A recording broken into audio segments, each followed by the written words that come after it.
नमस्कार। नवरात्रि एक बहुत ही महत्वपूर्ण त्योहार है जो पूरे भारत में बड़े उमंग और उत्साह के साथ मनाया जाता है। आज नवरात्रि का 5वां दिन है और आज के दिन देवी माँ को स्कंद माता के रूप में पूजा जाता है। स्कंद पार्वती के बेटे थे, तो उनकी माता होने के कारण वह स्कंद माता कहलाई। इस रूप में देवी की 4 भुजाएं हैं। एक हाथ में पुत्र स्कंद, दूसरे और तीसरे में कमल फूल है और चौथे हाथ से वो भक्तों को आशीर्वाद देती हैं।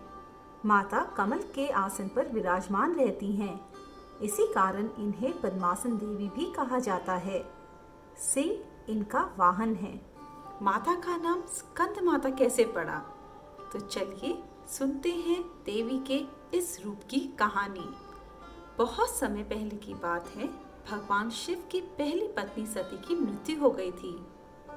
उनकी मृत्यु के पश्चात शिव जंगल में जाकर रहने लगे थे और उन्होंने अपने आप को तपस्या में लीन कर लिया था।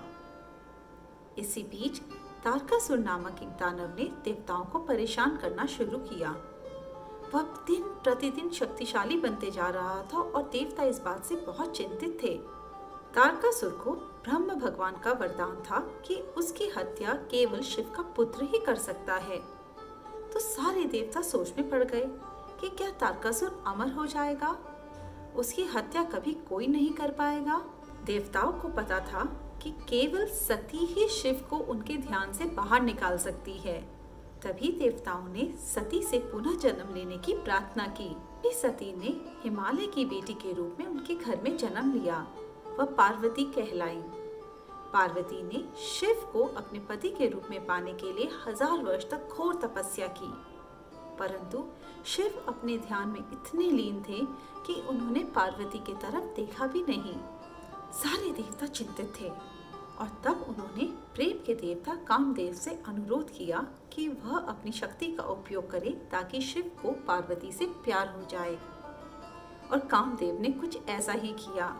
उन्होंने अपनी शक्ति का उपयोग किया और शिव की तपस्या भंग हुई, परंतु शिव को ये अच्छा नहीं लगा। क्रोध में आकर उन्होंने अपनी तीसरी आंख से कामदेव को भस्म कर दिया। पर अब उनकी तीसरी आंख खुल चुकी थी और जब उन्होंने पार्वती को तपस्या करते देखा तो उन्हें लगा कि क्या मेरे लिए 1000 वर्ष तक तपस्या करने वाली ये सती है? कामदेव ने तो शिव को पहले ही पार्वती की तरफ आकर्षित कर दिया था और अब शिव को पार्वती से प्यार हो गया।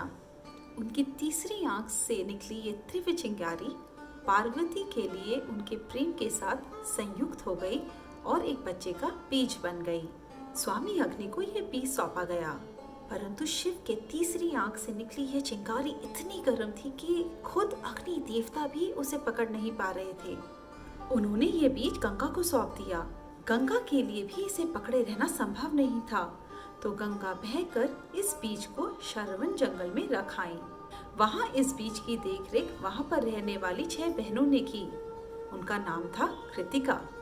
कुछ समय बीता और फिर इस बीज से पैदा हुए शिव और पार्वती के पुत्र। क्योंकि इस बच्चे की देखरेख कृतिका ने की थी, बच्चे का नाम कार्तिकेय पड़ा। कार्तिकेय का जन्म शिव की तीसरी आंख से निकलने वाली चिंगारी से हुआ था। उन्हें स्कंद भी बुलाया गया। पार्वती स्कंद की माता थी, तो पार्वती को स्कंद माता बुलाया गया। जन्म के बाद स्कंद ने तारकासुर का वध किया और सभी देवताओं को उससे मुक्त किया।